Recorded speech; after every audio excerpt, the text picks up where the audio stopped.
So Laura, I started recording, so it should be. Do you see it? Is it recording now? Right? Right. Yes. So anyway, I would like to welcome everyone to our part two of Tea with Emilie Jackson. And Emilie Jackson, the floor is yours. Thank you. Well, hello everyone, and I'm really happy today because we're going to talk about my favorite topic and enter really into what is tea and what's the difference between tea and herbs, or what we call in the tea industry tisanes. So I am going to go ahead and share my screen so you can see the presentation. And please let me know, Magda, if there is any sound issue at any time. Mm-hmm. Thank you. Appreciate that. Thank you very much. I will do share my screen. So that's the one thing that when people come to the tea room, often sometimes there are still misconception, and because in English the tea is used more as how I would say a common denominator. So you use tea for the tea plant, but you also use tea for herbals, which sometimes can be a bit confusing. So for those who have been in the presentation last week, it's a bit repetitive here, but sometimes repetition is memorization. So the tea plant comes from the Camellia sinensis, and the teas that we get from it, we have 6 types. The Camellia sinensis is a species or evergreen shrub, or we say small tree, but it can be really tall, up to 28 meters. And the leaves and the buds are used to produce the tea. So if you, I don't know if you can see the cursor here, but the flowers generally are mostly used for decoration or also to add taste. Really what's mostly used is the leaves and the buds that you can see here. A question was asked last time is how many varieties there is. Well, the Camellia sinensis itself is a very easy hybridized plant, and has been hybridized for different reasons. And depending on the climate, on the region and everything, there are breeds that works better than others. So the most common that you've maybe heard is Camellia sinensis, that originally is from China, and the Assamica that originally is from India. But you have many more. You have many more cultivars as well. In Japan, you can find more rare cultivar and everything like that. So a lot of people don't know even that from the tea plant, from the Camellia sinensis, you actually have 6 types of teas. The main one that especially are, I would say, common in the West and is the black tea. That in Asia it's called red tea. So, and the reason why is because in the Western countries we actually look at the dried leaf tea to tea leaves, sorry, to define the color. However, in China, it's more about the brew, the color of the brew that actually, if you look at a black tea, when it's brewed, actually I have it a little bit here, but I don't think you can see it, but it's more reddish. So that's why the difference in the terminology or the name. If you look here at the different categories, so we have black tea, pu-erh tea, which is also called dark tea, which is this one, oolong, green tea, yellow tea, and white tea. The difference really in those teas, it's how you actually make, and the humankind making. So, and there are different things that influence how you're going to get a black tea, and oolong, a pu-erh, etc. But mostly it's going to be how the oxidation and the fermentation. Pu-erh tea is the only actually tea, well, it's the one that is generally fermented. which adds something to it. So it can be aged, a pu-erh tea can be aged for many years. You can find pu-erh teas that are 5 years old, 10 years old, 15 years old. It's going to affect the taste and also even the health quality of the tea itself. So oolong that you can see here are what we call semi-oxidized. So, and we'll talk more about the oxidation later, but an oolong, depending on what the producer decides to make, can be between 7 to 80% of oxidation. So that will also influence widely the taste and the color of the leaves. Generally, like this one, you can see that they're kind of rolled shape. That's not always the case, but that's often how you will be able to distinguish them.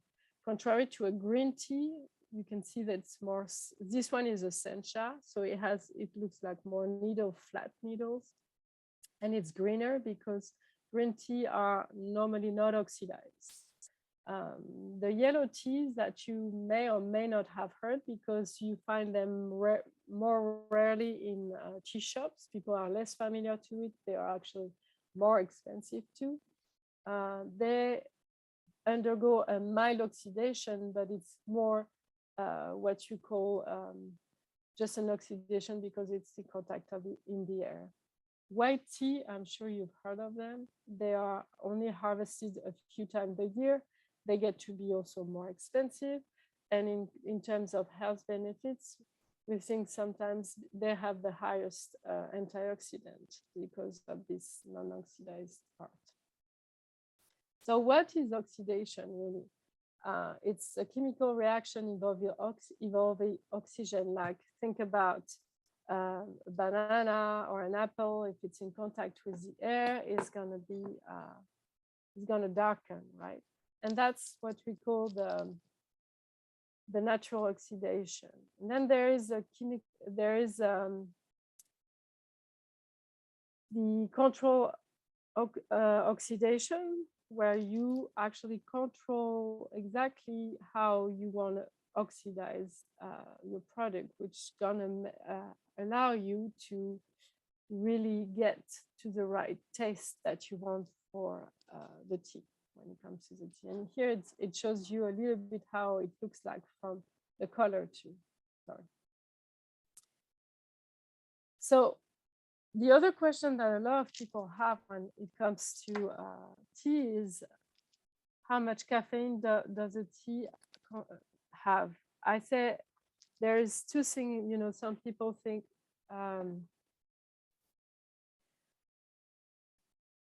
about black tea have more caffeine than the white tea.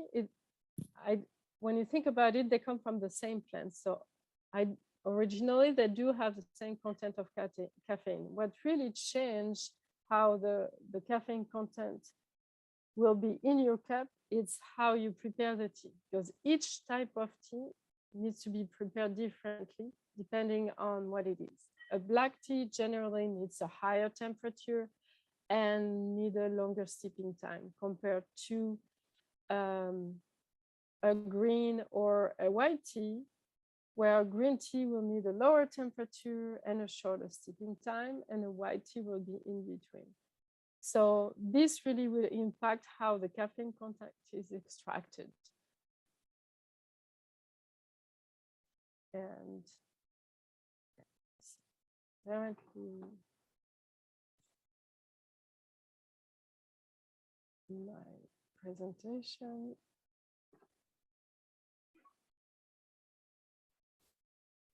that can't go. Sorry, I'm stopping the presentation for a second because somehow it's not moving again. So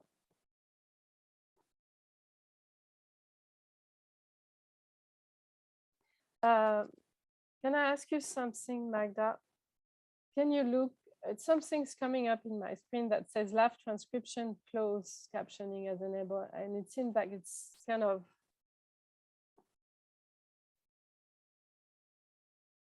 not helping for the presentation to go. At the very bottom, it shows to us that their live transcript is available under the CC, but it's not like popping up across the screen or anything. I'm not sure why. I'm seeing it and I'm finding it useful. Oh, I see.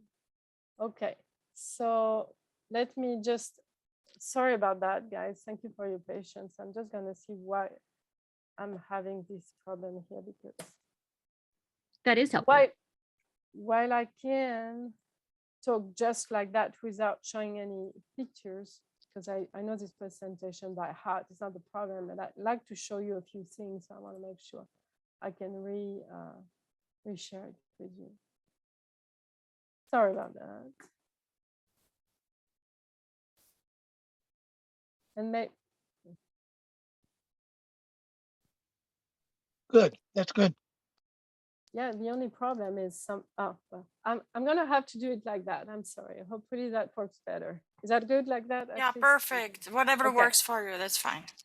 All right. So what I was mentioning you before is that when it comes to caffeine content, basically at the end of the day, it's how you're going to prepare your tea and what type of teas you're preparing. That's what that's where the caffeine content vary. Which lead me to something that I like to explain to people also. Sometimes people say, "Oh, I don't like green tea," and because they say it's really bitter. And generally, I ask them how you prepare it. Well, say, well, I just put whether it's a tea bag or a loose leaf tea that they have, and then they add the water, but then they leave it forever in their cups. So instead of taking off the tea leaves. So if you do that, you're going to extract more and more astringency of the tea leaves to a point where it's not going to be good. It's not going to be good from a taste standpoint, but it's also not going to be good for a health standpoint, because instead of benefiting for a nice light astringency, you're going to get too much bitterness and can actually even cause acid reflux, something like that. So, so that's something you have to take in consideration.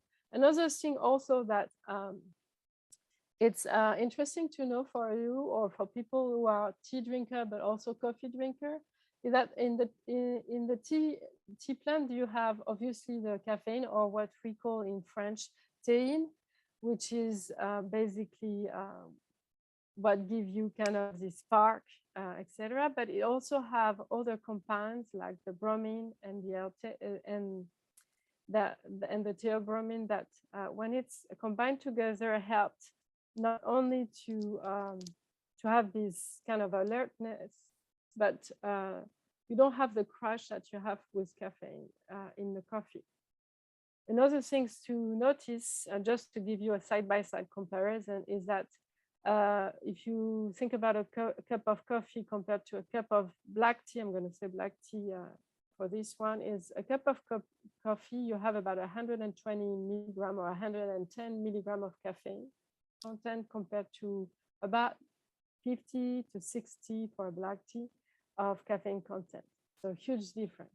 Now there are different compounds in both, and what I like about tea, and that's why a lot of meditation practitioners use it also in their meditation practice. It helps you focus. It has also compound that give you this alertness, and also the release of the caffeine is done around a period of 6 to 8 hours. So it's not the same as coffee for that things too. So how does that look like? And this is really kind of the tea that I carry. Mostly when it comes to caffeine content, will go from 40 to 50 milligram for a black tea to a white tea about 15 milligram. That's really a guidepost. It really depends on where you get your tea, how it's being produced, and things like that. But I give you a little bit of an idea, especially for people, if you in the attendance right now are sensitive to caffeine, that's something to take to know about. The other thing also, if there is also some of you that are matcha drinkers, matcha, because you actually eat the leaf, basically the caffeine content is bigger, and also all the compounds that you get more health benefits but for a matcha, it's about 70 to 80 milligrams of caffeine content. So we'll talk briefly about the health benefits of drinking tea, because in the next week class, we'll talk much more about that. But I just wanted to give you kind of the main things why tea is drank. For centuries, it's been used for digestion, and that's well known. We often hear to drink green tea after eating. It's really helpful for just kind of activating all those enzymes. But it's also good for dental health. It's supposedly good for preventing cavities. The downside is can darken a little bit your teeth, so you have to think about that. And you know why? It's because tea, like wine, has tannin, and tannin has this action that it darkens and makes it a little bit yellow. It's also really good for skin beauty. It has a lot of antioxidants. Like I mentioned earlier, one of the teas that are used in the health industries are often green tea and white tea, because they have the most antioxidant, and it's good for cell rejuvenation. So it's used in mask, beauty mask, and all that. Tea is also, and I mentioned it earlier, but it helps reduce stress and help focus. Green tea and white tea, I would say, is probably even the best in that regard. It's also known for heart health. It helps kind of balance. I would counteract this one though. For people who have arrhythmia, you want to make sure, because tea has caffeine, you want to make sure you don't exceed about 3 to 4 cups of tea a day. Okay. Brain health, there are a lot of studies that actually show that it can help for degenerative disease like Parkinson or Alzheimer. So to note, it's always good to have a few cups of tea if that can help with that as well, especially as we age. And then it's also good for higher bone density. So you see, there's a lot of good benefits for drinking tea. Now, the other thing I wanted to make sure that you think of when you prepare your cup of tea is there's 3 main things that I mentioned earlier. And I talked about the temperature, I talked about the steeping time.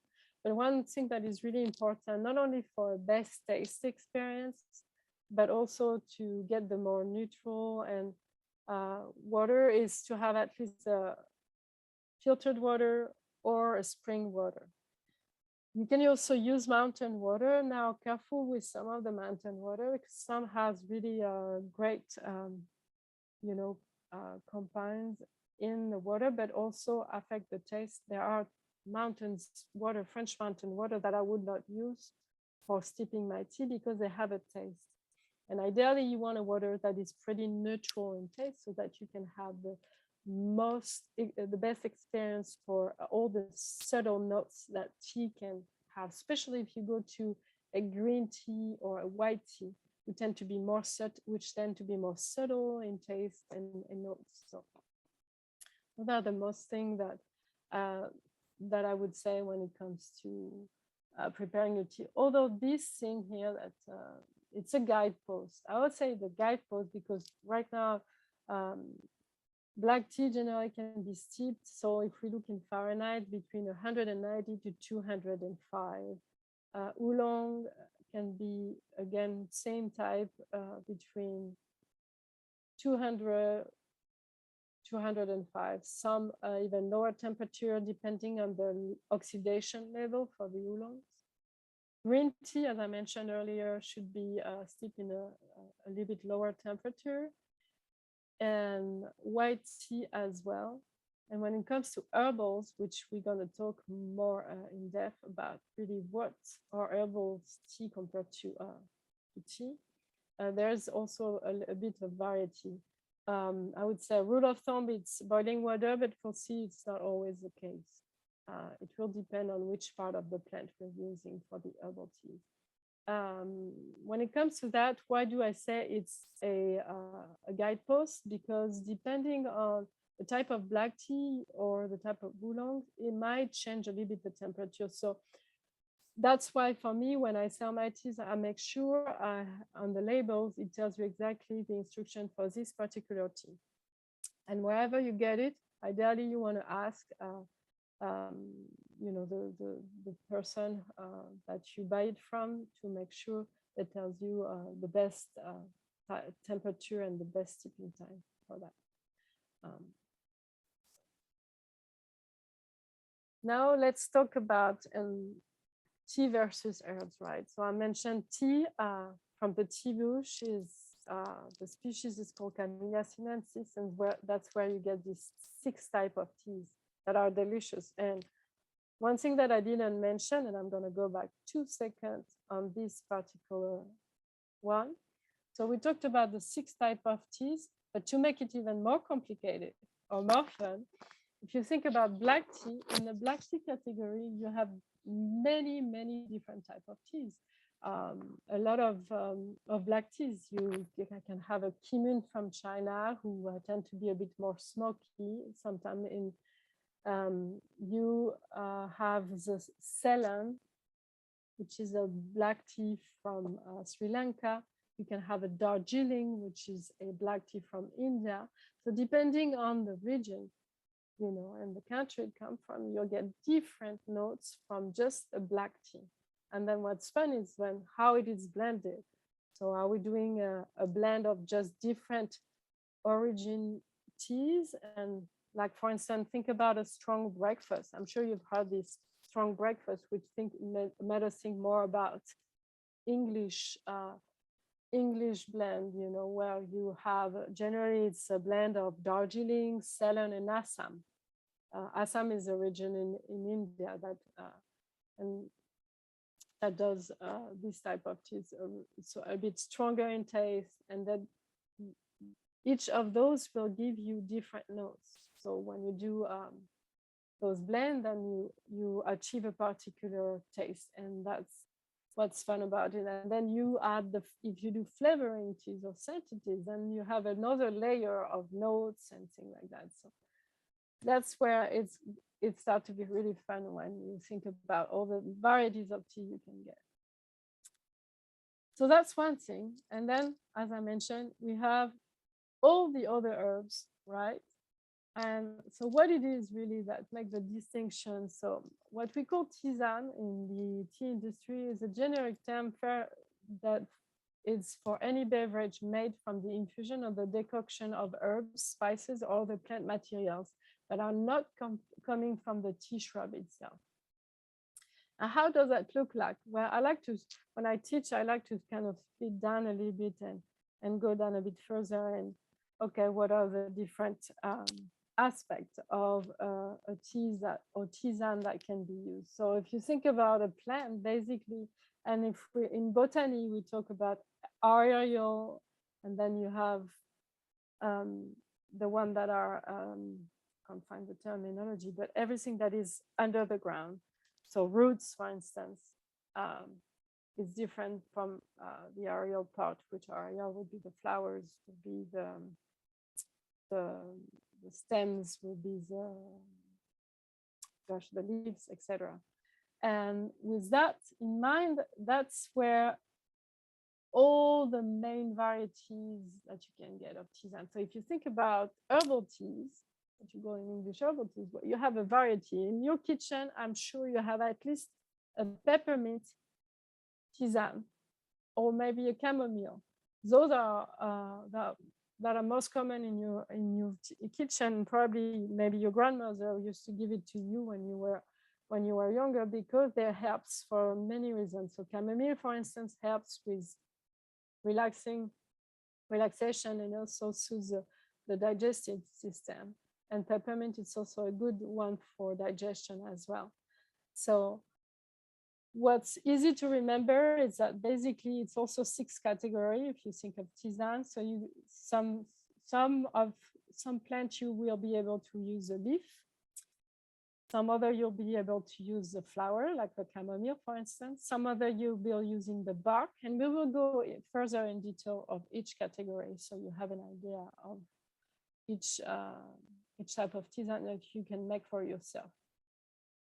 Some other are going to be fruit, and some others going to be seed or spices. So think about seed or pods, for instance. So for instance, the cardamom, spice, you have peppers that you use a masala chai, for instance.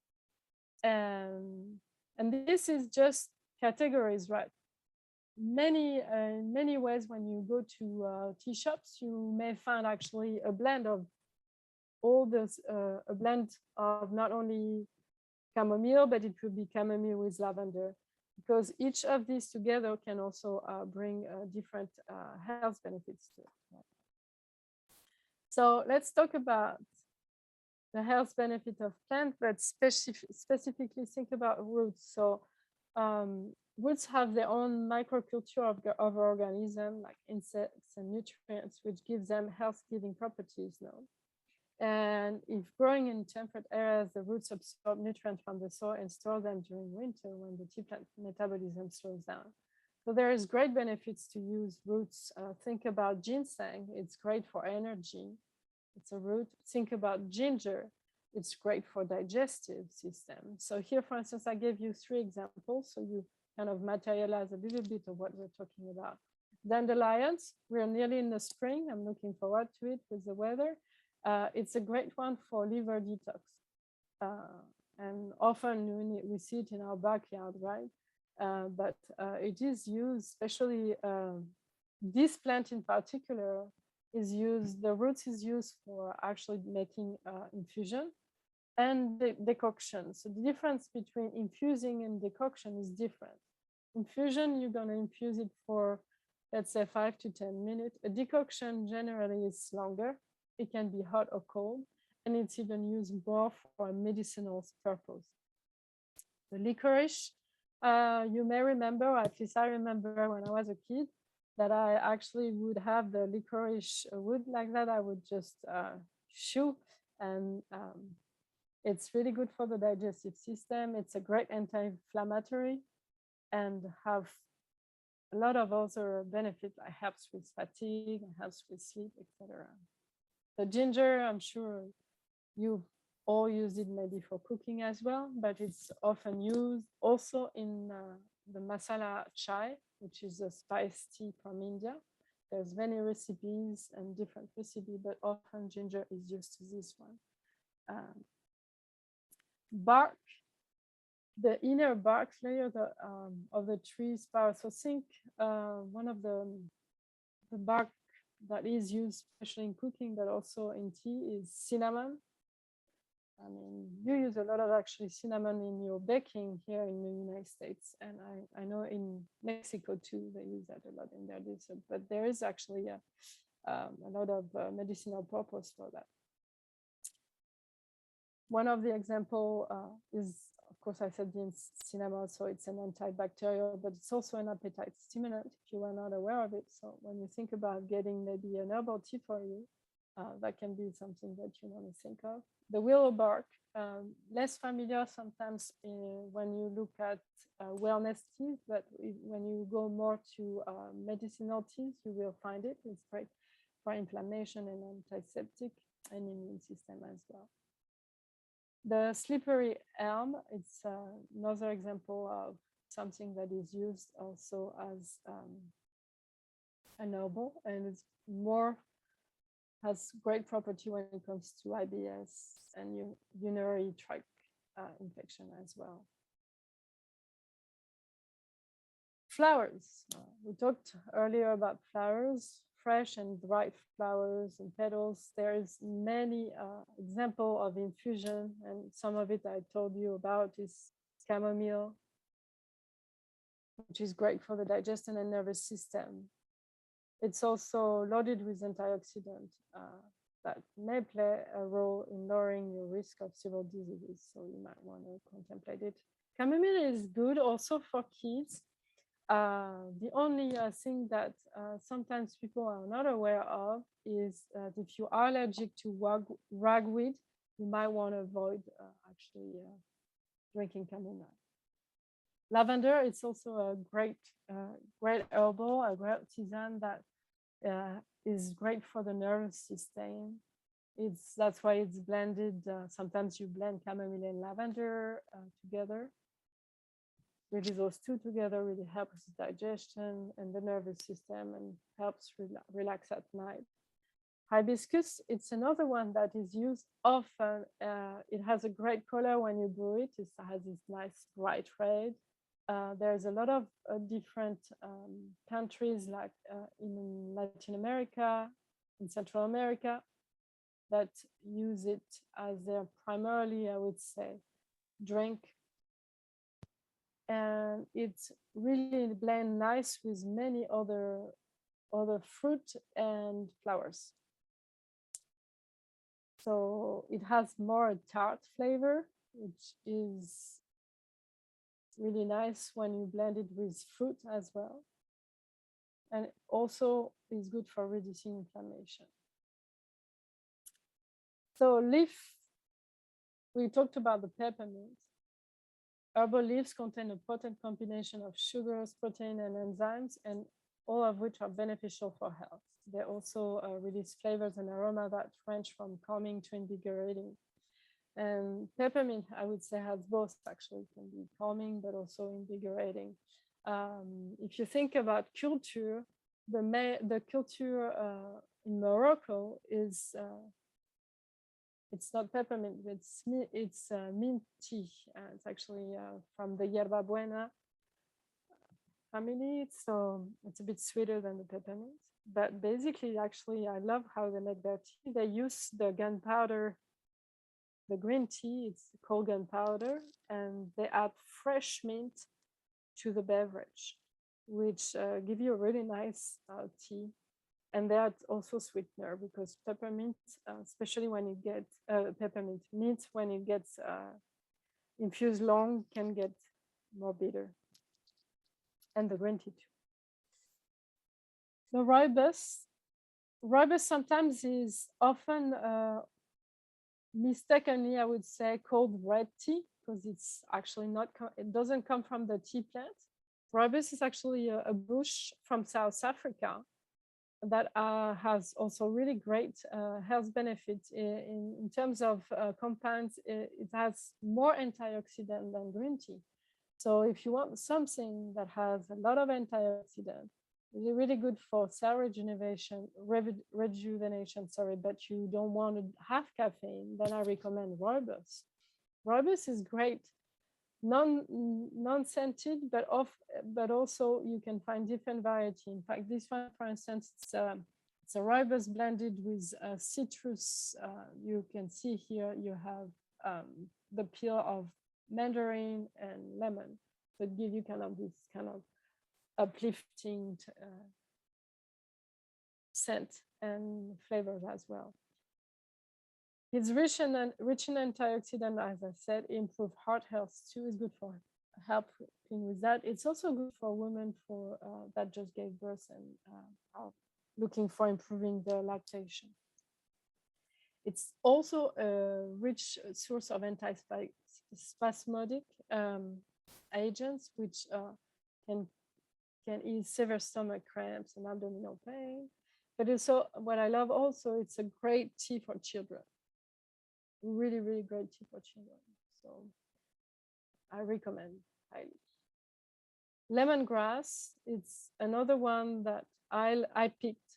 There's many in all those categories. Obviously, there is many more. There is as many plants but I picked the one that you can see more in the market, and so that you have an idea on how can they help and everything like that. So lemongrass is good for reducing inflammation as well. It helps reduce anxiety. It has a really, really nice scent, which I always insist, when you think about tea, and I always compare it as wine, and whether it's a tea or an herbal tea, it's always engage all your senses and engage the sense of smell, which also have a nice effect on how you gonna, on your mood, basically. So the other one category is fruit, seeds, and spices. So while often they use they are used for the aesthetics. When you look at the blend, you know, they also have great benefits, and we don't think about it. They're rich in vitamins and minerals, and they help obviously improve the overall taste of herbal teas. Why I say that, if you ever thought to do your own herbal blends, some herbs are great for health, but the taste is not that fantastic. So thinking of blending in with other, you know, other fruit and other flowers that may have a better taste will help you take it for the health benefits, but also enjoy it, right? So now that I talked about those different options, and to finish on this one, so I talked earlier about example for fruits, seeds, and spices, but so fruits, a lot of fruit that are used, dried fruit that are used in the blends, you go from mangoes to coconut to dried apples to rose hip that you can put it. I mean, it's the fruit. It has a lot of vitamin C. You can see it here. That's the rose hip that is dried. So it's a good one to put in your blend.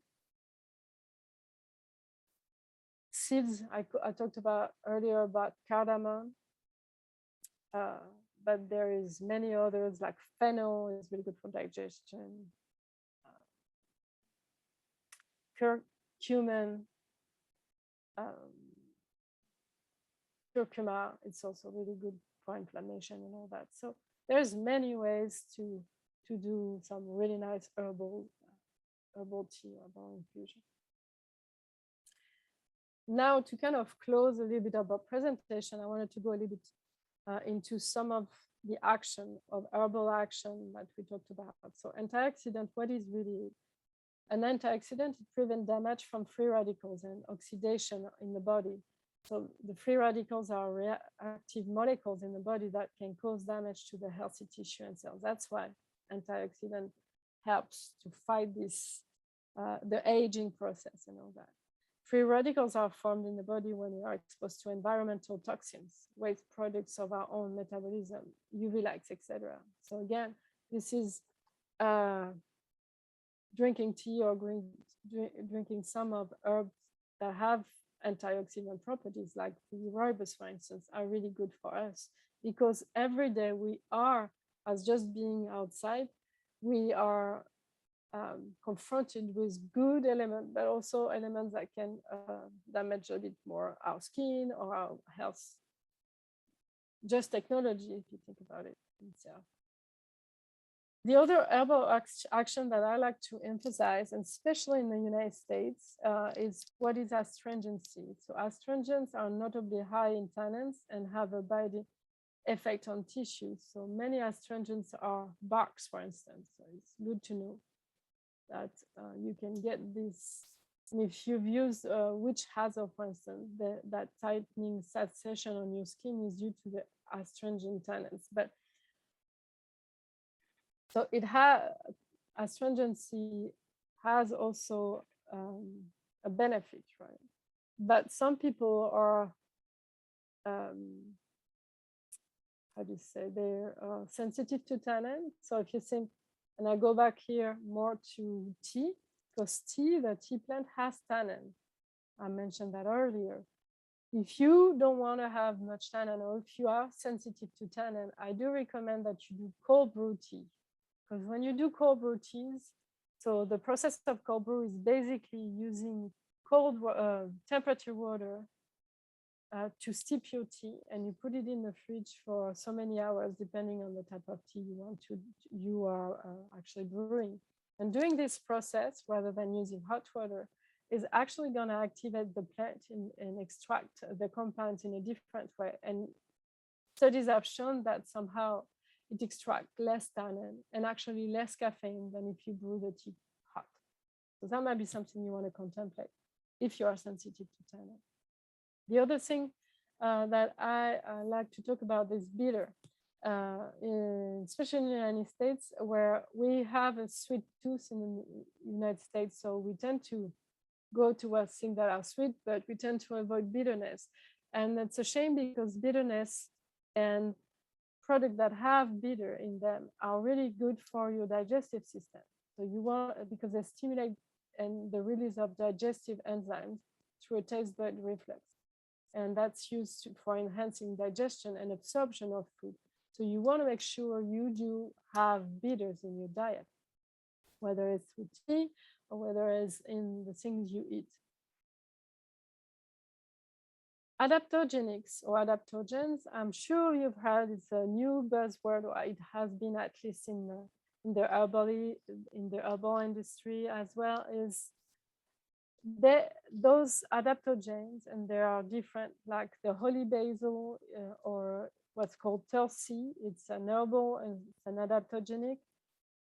It helps with nervous system. It doesn't have a lot of herbs.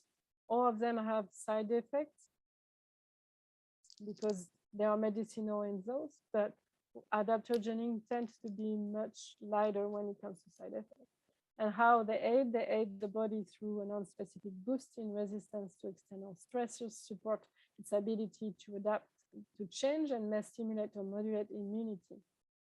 And herbalists use adaptogens to improve immune response, increase stamina, normalize sexual function, etc. So there's about a list of 15 adaptogenics. Some goes up to 30.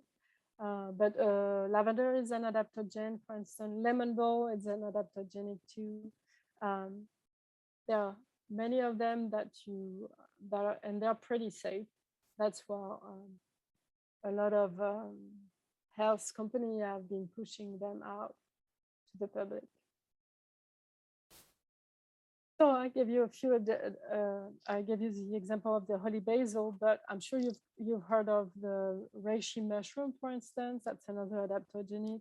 Ginseng is and also an adaptogenic. However, the ginseng, I would say, I mean, it's also pretty safe, but it can give you sometimes a bit too, be too hyper in some way because it gives you a lot of energy. So you want to make sure if you have it, it's in the morning and not in the evening, for instance. Rhodiola is another adaptogenic. That's a plant traditionally used for anxiety, fatigue, and anemia and depression. Verbena is also, if you're familiar, specifically not the blue verbena, but I love they call it the French verbena, but there is a Latin name that I don't have it in mind right now. It's closer actually to lemon balm. It's a little bit lemony. It's also used even on soap and things like that. It's really great for evening herbals. It's nice for relaxation. And the scent is really nice and relaxing. I think we're pretty much in the end of the class, which allows for questions. I always like to just finish and say a little disclaimer. This class is only intended to educate people on the health benefits of teas. Of course, check with your healthcare professional when it comes to certain types of herbs. Perfect, thank you. So type your questions in, but actually somebody was interested in the little slide of the caffeine content in the black tea and green tea. If you please could return to that. Is there a specific question, or is it just they just wanted to see the slide again? Oh, okay. Yes, of course. All right.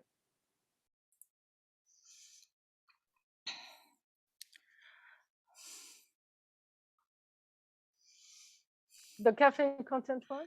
Where you had, yes, this one, the one with the cups, yeah. Okay.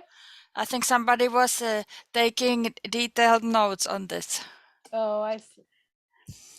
And while the person is writing it down, I just wanted to remind Emilie's shop is located in Waldo.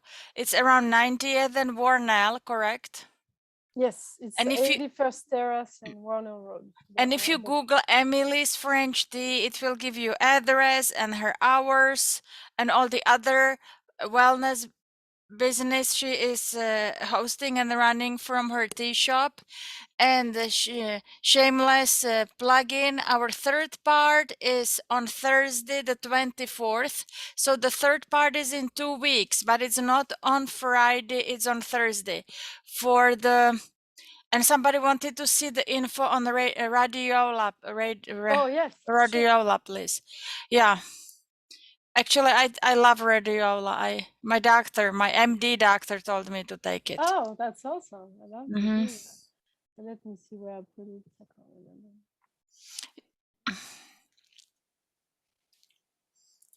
Oh, I think that was at the end. At the end, yep, that's very at the end. The last one. Yes. Can you see it well? I can see it Yes, well. yes, we can see it. Is there any specific question about anything that I talked about today? Yeah, if can you, yeah,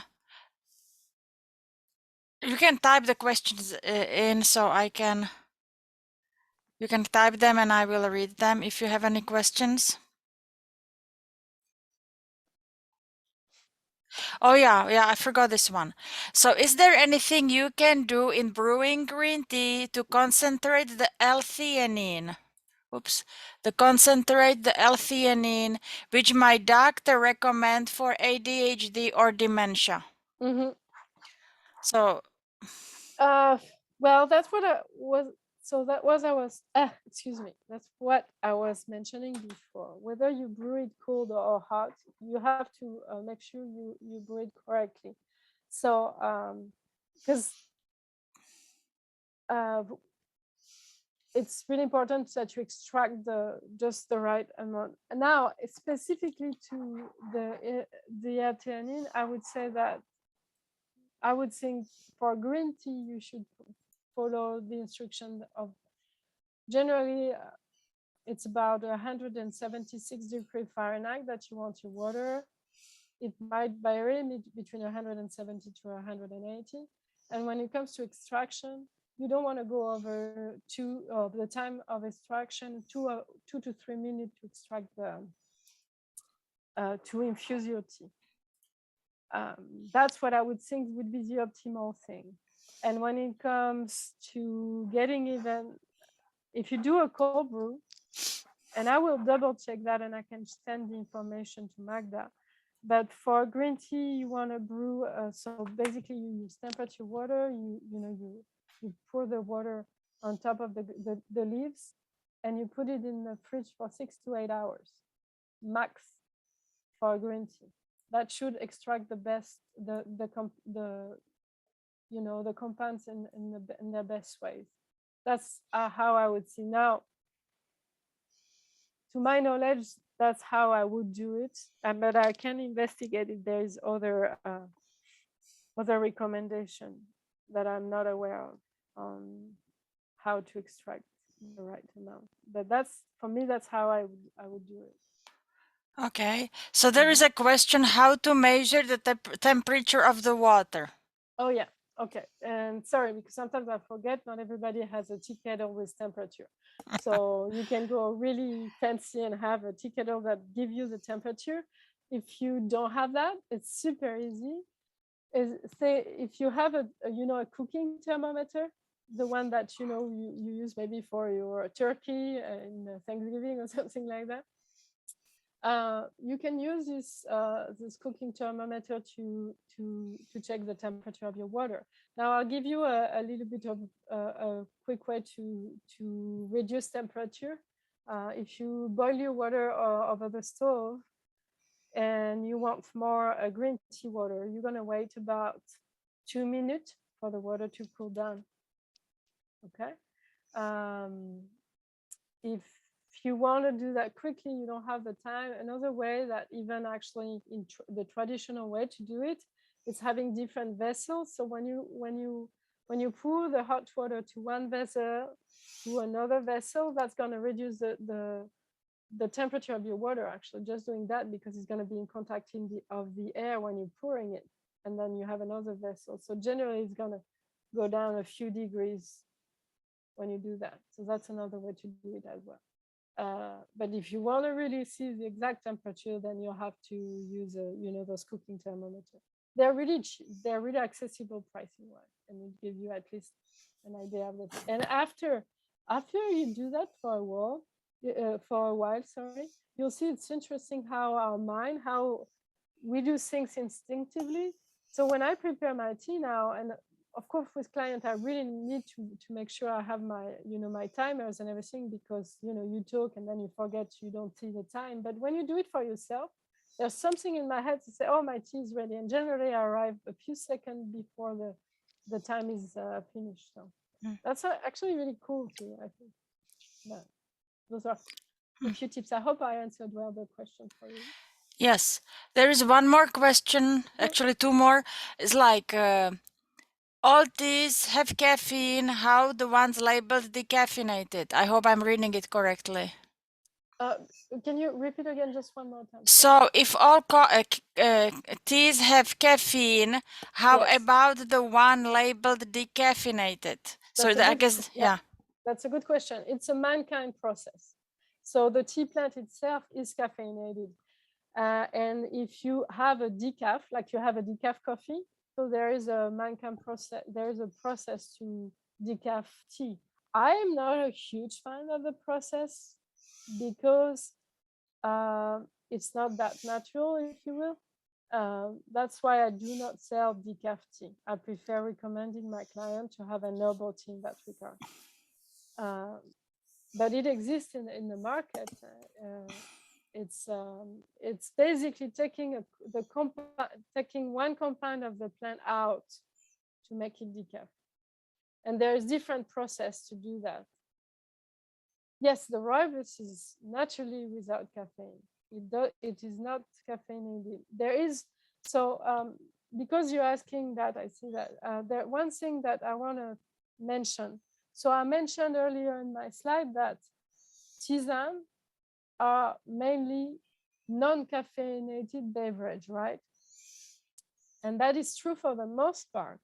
There is a few plants, like I'm sure you've heard of yerba mate, mate of the short.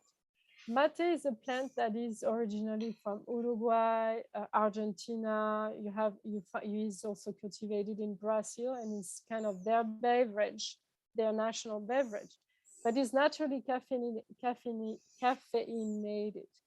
The caffeine is a better type of caffeine than the coffee. So just for you to know, it's a herbal, but this one is caffeinated, the mate. As for the robust, for sure, it's non-caffeinated. Any other questions? There is a question. You mentioned that the ragweed, if you have ragweed allergies, you should avoid chamomile. Yes. So somebody's asking if they are related as plants, Yes. probably. Well, and also botanically. it's in the growing. It's grown in the same family. No, it's think about how pollen and flow during certain time of the year. So depending on where it's grown and everything like that. From a botanic standpoint, I would like to tell you that I know I'm not sure if it's related. I think it is, but I'm not quite sure. So I'm sorry on that. I have to make sure I make a note to confirm that. So are there any other questions?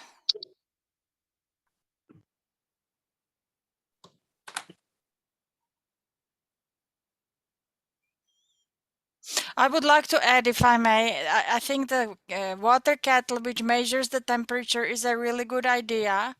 But what I also learned from some sort of a Chinese, I guess they use it in China, when water start boiling, you have these little pearls, and they call them fish eyes. So depending what size actually the water boiling bubbles are, you can tell eventually, you can tell what temperature it is. That is correct. Yeah, that's totally correct. And actually, one thing also that I want to say that it's important, I'm glad you mentioned that, Magda, is that mostly the way I show you, or I gave you the guidepost for sipping the tea, is the Western type. It's a Western way of sipping the teas. When we do the Gong Fu Sha, The temperature, the ratio, water and tea leaves are different. So there are a few differences. And yes, you're totally right on what you say like that. Thank you. When they're small, they're generally lower temperature. When they get bigger, it gets to the higher temperature. Somebody made comment, great presentation, great information. Thank you so much, Emily. I am anxious to come down to your store and visit. Oh, thank you. So a couple people mentioned how they are coming to your store to ask more questions. And Marty from Johnson for County Library colleague here is asking if you can send information how to brew the perfect cup of tea slide to everyone. You know, probably the temperatures, she's talking probably the temperatures, the amount of leaf and the steeping time. Okay. Yes, I'll share that with you, Magda, and then you can share it to your audience. Yeah. Right. Definitely. And remember, it's a guidepost. You have to think of tea as a science, as an art, both of it. And then how you like it. At the end of the day, you may just want to vary it and you can play with it when you do it at home, right? And there's a very last question. When is the best time to catch you personally at your store? Well, it depends. Sorry, I wish I had a better answer. I would say that I'm most often from Tuesday through Wednesday, I'll be at the shop for sure. And on Saturdays, it depends. My husband and I tag team on Saturdays. And then Thursday and Friday are harder because I actually need to do presentation like that for you. So I can't be at the shop and be on Zoom. But yes, that's when you can catch me the most. Thank you for asking. All right. Well, thank you again, Emily. And see you everyone February 24th on Thursday.